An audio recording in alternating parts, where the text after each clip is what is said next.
ইতালির উত্তর পূর্বে জুলিয়ান আলস পাহাড়ে রয়েছে এক অসাধারণ কিন্তু ভয়ঙ্কর জায়গা, লেসা নেভিয়া পাস।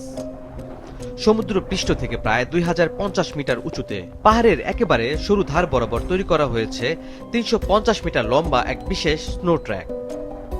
চারপাশে শুধু খাড়া পাথর আর গভীর খাদ। কোথাও কোথাও নিচে তাকালে দেখা যায় 110 মিটার গভীরের শূন্যতা। এখানে সামান্য ভুল মানেই বড় দুর্ঘটনা। এই দুঃসাহসিক ট্র্যাকেই নিজেদের দক্ষতা আর সাহসের পরীক্ষা দিতে হাজির হন 4 জন বিশ্বমানের উইন্টার স্পোর্টস অ্যাথলেট। এই কোর্সে রয়েছে মোট 8টি জাম্প ও নানা ধরনের বাধা।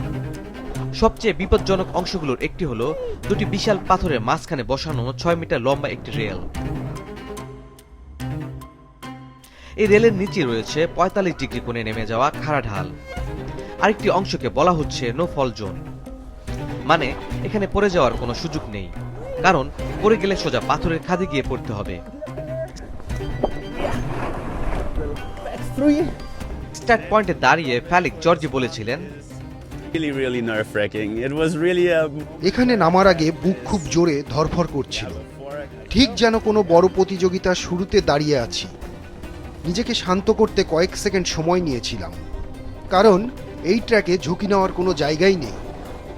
মাত্র 1 মিটার চওড়া কিছু কিছু অংশ দিয়ে বোট চালাতে হয়েছে তাদের। দুই পাশে গভীর খাদ, মাঝখানে শুধু সরু বরফের পথ। বাতাসের ঝাপটা, নিচে শূন্যতা, সামনে দ্রুতগতির ট্র্যাক, সব মিলিয়ে প্রতিটি মুহূর্ত ছিল ভয়ের সঙ্গে লড়াই করার মতো। ইয়ান মাত্তিউলি বলেছেন, আমি সাধারণত উচ্চতায় ভয় পাই না, কিন্তু এই জায়গায় নামার সময় আমি শুধু সামনে তাকিয়ে চলেছি। পাশে বা নিচে তাকালে মনোযোগ নষ্ট হতে পারে, তাই চোখ রেখেছি নিজের লাইনের উপরে। এই ট্র্যাক শুধু শারীরিক দক্ষতার পরীক্ষা নয়, এটা মানসিক শক্তির বড় পরীক্ষা। ভয়কে নিয়ন্ত্রণ রেখে ভারসাম্য ঠিক রাখা, গতি সামলানো এবং প্রতিটি জাম্প নিখুঁতভাবে নেয়াই এখানে সবচেয়ে বড় চ্যালেঞ্জ। বরফের উপর দিয়ে ছুটে চলা বোর্ড, বাতাসের শব্দ আর নিচে মৃত্যুর মতো নীরবতা, সব মিলিয়ে এই পাহাড়ি ধার যেন সাহসের এক জীবন্ত মঞ্চ।